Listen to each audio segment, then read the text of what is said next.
دوست خوبم، امروز میخوام به طریقه کشیدن بطری رو یاد بدم، پس با من همراه باش. برای کشیدن بطری ابتدای خط عمود میکشیم، اول و آخر خطمون رو مشخص میکنیم. برای کشیدن سر بطری ابتدای بیضی کوچولو خطوطش رو مشخص میکنیم،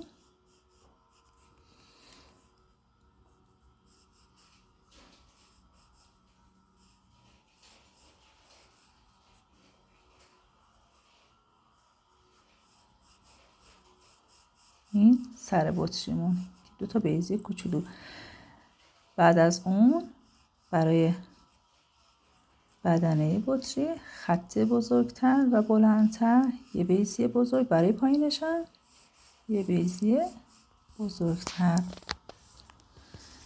این خطوط رو به هم وصل میکنیم.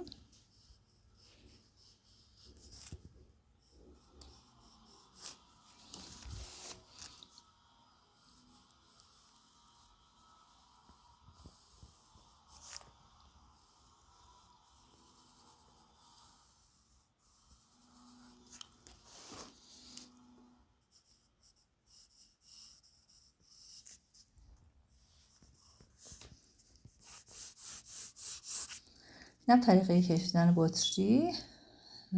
لطفا پیج منو فالو کن و به دوستایی که نیاز دارن براشون بفرست.